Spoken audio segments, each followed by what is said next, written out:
Sister stole my bike during a family dinner as revenge for hospital cafeteria lunches, forcing my parents to finally see her true colors. I work just a few blocks away from a hospital, and get there pretty quickly by bicycle. Their cafeteria is quaint with good prices. So usually once a week or so, I'll go there for lunch. The food isn't what I would call amazing, but they have nice variety from time to time. The staff even recognize me, and are always pleasant. They don't mind that I'm just there for lunch. And it's far quieter eating there than at any local restaurant. I'm on the spectrum, and don't like loud noises. So the quiet lunches in this place are a godsend for me some days. Recently my sister found out I've been eating at the hospital, and went off on me over how hospital cafeterias are only supposed to be there for people who are at the hospital because they need to be. I retorted that I was giving them business, and it's not like I was taking food out of the mouths of patients. And I only went once a week. So what was the big deal? But she still insisted I was wrong. Then she got our parents involved, and they're siding with her. They are telling me I should only be eating at the hospital if I had an actual reason to be there. I told them they were all crazy, and it was just normal food that I was paying for. But now because neither they or I are backing down, I'm torn. Ida for going to eat lunch in a hospital cafeteria once a week just because I work nearby? Edit, thank you for all the comments. I will make this a hill to sit on if I have to now. I really apologize for the length of this post. But writing down all the details took way longer than I thought. And this situation was downright crazy. I never thought my sister would do something like this. Not too long ago I, 23 meters, posted in r/Ada for advice because my parents and sister were angry at me for regularly eating in a hospital cafeteria because it's close to my work. I enjoy the peace and quiet there on the days I do show up to eat. But this situation escalated so radically, that I can't believe something so dumb actually happened. My sister did the pettiest thing she's ever done to me. And for completely undeserved reasons too. When my sister found out I was eating at the hospital cafeteria, she went off on me over how that food is just for people who are at the hospital because they need to be. We ended up in a big argument about it in which I told her it wasn't like I was taking food from the mouths of patients. Then she went to our parents to get them on her side like always.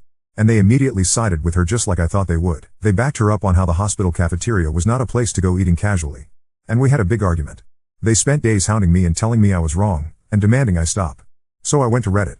And here I learned that not only was I not doing anything wrong, but it's a very common thing for people to go eat at hospital cafeterias just because they like it. I hoped the situation would just fade away, but a few days later, my sister called me asking if I had stopped eating at the hospital. I said no. And then it started all over again. My parents then called me fuming and acting like I was supposed to stop going because they said so. I reminded them that I don't live under their roof anymore. And this is exactly the kind of reason why I moved out. They take my sister's side in almost everything. They huffed and puffed about it. This time the fight didn't stay at home though. Other relatives found out because my sister tried to broaden her support. She was so dead set on enforcing her will upon me, that she went looking for help from other relatives. But our parents were the only ones on her side. And my uncle personally admonished my parents and her over the phone for it once I told him what actually happened. He told them they were only siding with my sister because she's their favorite. And they're terrible parents for ever playing favorites to begin with. Then cousin went to eat with me at that hospital cafeteria, and said he'd like to go there once this week too, as he also works nearby and bicycles everywhere. We've run into each other at lunch there once already since then. He was actually rather pleased to find out the food was made healthier than most other places. He's a bit of a picky eater. So this place is kinda like his new lunch hangout. And my sister got even angrier after finding out there were other people in the family eating at the hospital now too. Once outed, my parents backed down due to embarrassment. They apologized to me, and gave me some malarkey that they honestly thought eating at a hospital was weird, and that they felt like they just needed to defend my sister. I told them they'd been placating my sister for so long, that it's all they do whenever she starts something with anyone. She's been treating me like a condescending control freak and a bully since we were teenagers, even though I'm older, and they just kept enabling that. But I won't put up with it anymore. My parents ended up conceding, and apologized. Then they made my sister apologize to me too. And I could tell she hated every second of it, because she tried to speak through her teeth at first. Later on my parents invited me to dinner as another form of apology. But it felt more like a show to look good to the rest of the family, because they told everyone about it before it even happened. The dinner was great, I can't deny. My parents had cooked a turkey. Arguable one of my favorite things to eat. I love the drumsticks slathered with gravy. Yeah, I'm kinda a pig when I eat them. But I can't help it. My sister always thought it hilarious. And was one of the few things I didn't mind her laughing about. So I thought nothing of why she was so giggly at dinner. Later after the family dinner, I noticed that my bike was missing. I'd parked it in the backyard out of sight, but it was just gone. I freaked out because it's my only mode of transportation. My parents did panic a bit with me. But my sister seemed just the opposite. She actually looked happy and was still giggling. I immediately suspected her, and she played innocent. She even gave the "I can't believe you'd think I'd do something like that" line. I already knew she's extremely petty. But this was a whole new level of it for her, so I said that I was going to go over to the neighbor because I know they have cameras, and they'd have seen what happened. And then I'd call the cops. My sister suddenly looked panicked, and I got mad and said I knew it was her. And demanded my bike back. She started crying and saying she didn't do anything. And our parents were immediately taking her side while scolding me for daring to accuse her. So I had enough and said I was going to the neighbors to ask to check their cameras, and then I'd be calling police. My sister finally fessed up and called me to come back. The looks on our parents' faces after they'd just defended her were priceless. My sister said she was just so angry at me for having made her apologize for something she still believed she was right about. So she planned to have a couple of her friends to come and grab my bike during dinner. She said her friends were in a minivan with it just down the street. She then started saying that I couldn't call police on her anyway, because I'm her big brother. Our parents backed that up too. But I pulled out my phone and started marching outside again. They ran after me with my sister begging and crying for me to stop. I called her a brat. And then I told my parents I couldn't believe they were still defending her when she was acting this way. Our parents finally hit their enabling limit with her and told her to make her friends bring my bike back, immediately. She got on her phone while sniffling and called her friends up. But then she suddenly ran into her room to talk to them. I couldn't hear a thing she said through the door because it was all in whispers. And our parents looked very worried too. My sister would never have willingly admitted she had my bike stolen. She just kept sobbing that it was only a prank over and over again. And she also kept using the excuse that it's just a cheap bike anyway. I bought it used some months ago for $50. But it's in great shape. And it's my main mode of transportation. My sister kept looking at our parents to back her up. And that time they just couldn't. So she just slumped down in a chair hugging her knees and waiting with the rest of us. My sister looked increasingly freaked out the longer her friends took to bring my bike back, and was repeatedly texting them. Even though my sister said her friends were just down the street, it took them roughly an hour to bring my bike back. They finally pulled up in the minivan with my bike shoved in the back. And it was completely soaked and all muddy. Like it had just been pulled out of a wet muddy ditch. The bike is a 700C, so it's too tall for either of them to ride. So they just drove right up and stole the bike by dragging it into the van as fast as they could before taking off. I say they stole it because I was almost certain in the moment my sister had told them to dispose of my bike. Had I not pointed out the neighbors have cameras, I may not have gotten it back. When her friends did finally arrive, their legs were all muddy and wet nearly up to their knees. They both begged me not report them to police for taking the bike. I asked while recording them to tell me the truth, and pointed out the neighbors have cameras. Did my sister want them to get rid of my bike? They broke down and said yes. My sister wanted them to take the bike and dump it in a pond a few miles away. And they had to go back and get it when they realized they were caught. My bike had been near completely submerged in muddy water. Thankfully I didn't have many added accessories on it other than a detachable headlight and my water bottle. But the water bottle was missing. I wasn't surprised by what my sister's friends told me, and I had them tell our parents too. They laid into my sister till she was bawling on the floor kicking and pounding like a toddler. I had never seen my sister act that way since she actually was a toddler. And I found it mortifying she was still like this on the inside. Then she shut herself in her room. Her friends were banned from ever coming to my parents' house again. Then my sister was forced to come out of her room by our mother, and make another big apology to me. Our father then forced her to wash and oil my bike from stem to stern under his supervision while I took apart the headlight and cleaned it out to dry it. By the time my sister was done, it was dark outside. She glared at me like I was the devil when she came back in the house. But our parents shut her attitude right down, and said they've never been more embarrassed by her in their lives. She went back to crying in her room. I had a very frank discussion with my parents about my sister's childlike behavior, and how it stemmed from their spoiling and enabling. I said I couldn't believe I had to be the voice of reason. But the fact that she was on the floor crying like a toddler, kicking and pounding, showed that she's still mentally a child because of them. And they kept making me the scapegoat when she screwed up, so she barely knows any sense of accountability. For once they didn't argue with me about it, and then my father silently drove me and my bike back to my apartment with his SUV.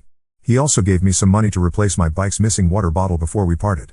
My sister and her clique used to harass me a fair bit whenever we ran into each other. They made fun of me as a group whenever possible. And I usually just ignored them because they bored me. And that really seemed to tick them off. But after the bike incident, I got sent numerous messages from numbers I didn't know cussing me out for making my sister cry over a silly prank. Knowing her, my sister probably fed everyone she knew a very different story on what happened. I texted lengthy replies of what actually happened, and even stated I have recordings of her friends admitting the truth. Some people at my sister's college found out what actually went down. Maybe from my texts, maybe her friends spilled the beans, but it embarrassed my sister so much she came home having a crying tantrum about how people there were calling her and her friends bees and a bike thieves. I may not have gone to college, but I know students who need them are very protective of their bikes. A lot of them live on shoestring budgets after all. My sister said someone even joked that they shouldn't leave a bike around her, because it might just disappear if she had to apologize to anyone. My sister ended up so upset that she refused to leave her room for 3 days to have her pity party. My parents called me up to try and turn everything on me again. I reminded them about the discussion we had days before, and that they needed to stop babying her, and let her deal with the repercussions of her own actions. If she fails her classes again, it's because she's not trying like she should be.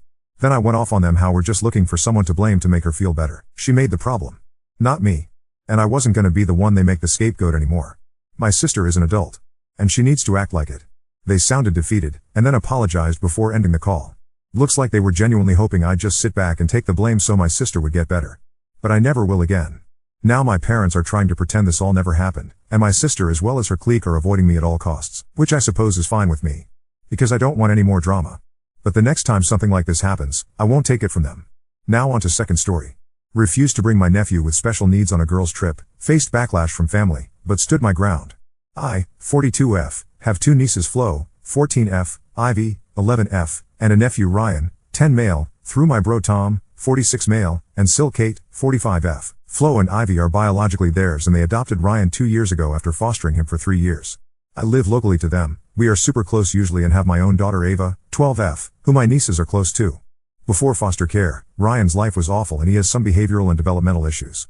He struggles to sit through long things such as shows quietly, whether it be in the theater or the girls' plays/recitals, so the girls rarely have both parents supporting them. His behavior is sometimes pretty unpredictable and he sometimes has pretty loud and physical meltdowns, so they have to be careful where they take him. As such, whenever me/hubby take Ava to the theater or other activities which Ryan wouldn't like, we bring the girls along too. Sometimes Tom and Kate pay for them, sometimes we do. We have never bought Ryan out without his parents and sisters because he has really different interests to the girls. I don't feel confident handling his behavior. And Flo and Ivy have expressed that they really value the Ryan free time. I've made extra effort to be there since then. Ryan's a great kid but he needs a lot of attention and my nieces need people who are 100% in their corner. Anyways, I am taking the girls to a Christmas theme park in London on Friday. It's quite an expensive one, UK readers, if you know, you know, and I have the joy of footing the bill for all three. On Sunday, I got a call from Kate asking if Ryan could come with us on Friday.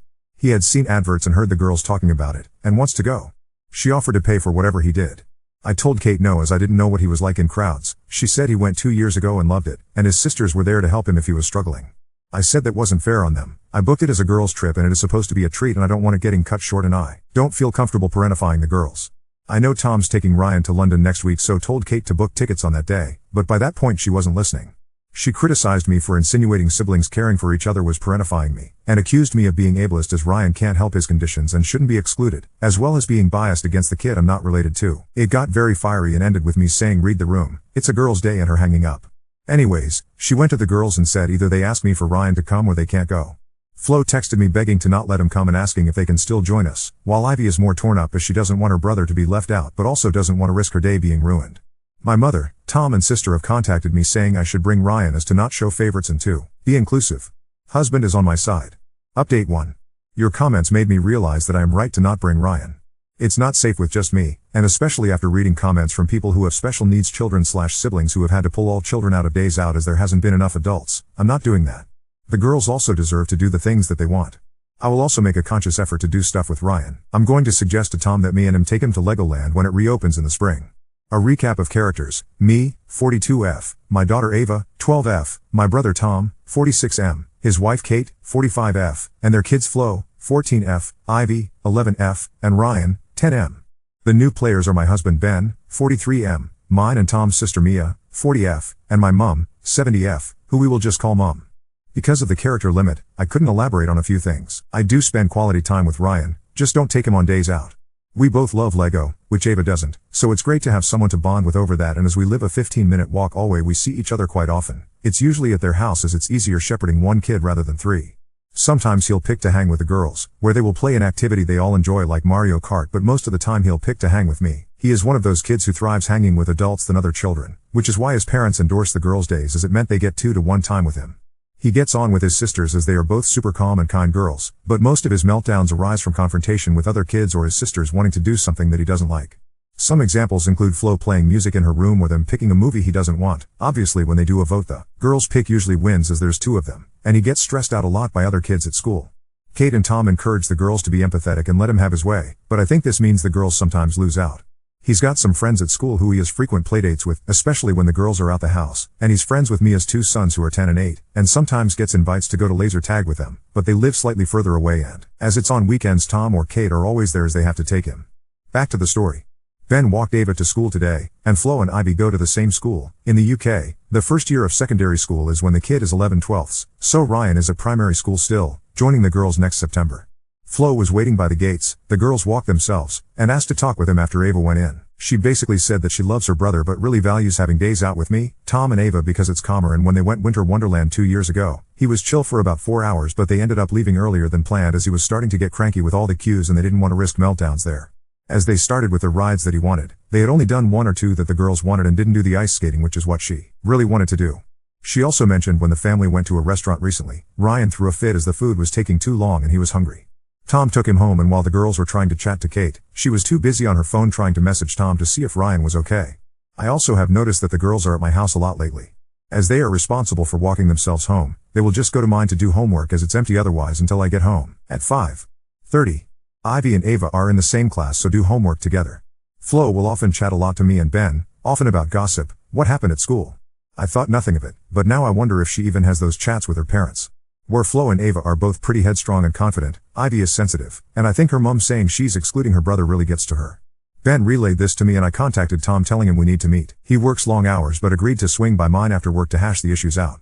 While Kate is lovely, she thinks with her heart, while I think Tom is more level-headed. At the minute he's on the Bring Ryan team, but I think when I lay out why that is not possible, the lack of other adult, the girl's feelings, the length of time we are planning on staying, I am hoping he sees the light. This morning I also got texts from my mom and Mia, both on Kate's side. My mom has had a past of kind of favoring her son over her daughters, and she was saying that Tom was valiant adopting Ryan and it was my duty as the local family member to make sure that he was accepted as much as possible. To those who said, send her along, I wish lol, but also found out she and my dad booked a last-minute flight to get some winter sun for a few days. Mia was more leveled but still on their side, saying I needed to keep the peace as we don't want to scrap just before Christmas. But when I mentioned she organized things without the girls, she got quiet. I also found out she is also the designated Ryan babysitter for that day, so thinks she might be trying to pawn him off on me so she doesn't have to come over. She lives a 45 minutes drive away and her kids are driving down to hang with Ryan in his house and in the local area, as Kate works in our town so is close by if there is an emergency. I was thinking about asking my sister if her and the boys wanted to come, but as her boys are younger I would be scared of the girls being overshadowed and I'm not sure we can manage 6 kids between the two of us at Winter Wonderland. Her youngest is also not the height requirement for a lot of the rides the girls want to do as he's pretty short for his age. It also takes away from the girls' day. They've really talked a lot about it and I don't want them feeling awkward about doing something, because Ryan doesn't want to. Maybe we can come again next year when we have all 6 parents available, so more flexibility, but for now, I think it's safest going with the girls only. I am slightly concerned that with the way Kate is behaving she might tell me and not to come and drop all 3 at mine on Friday, but Ben, WFH, says he will babysit if need be. Ryan really likes him, and I think he would prefer playing on Ben's PS5 to the theme park anyways. I don't want it to come to that, as it's cruel to tell the kid he can't come when he's at my door but wouldn't know what else to do. I am pretty nervous about how my brother will react, especially to Flo talking to Ben, as I really don't want to fight or her to get in trouble. I'll mention what she said but not anything where I can see it starting a fight.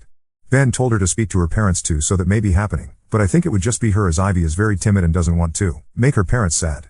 I don't want to be cut off from my nieces as I love them a lot and know they love their cousins, so really want to resolve this.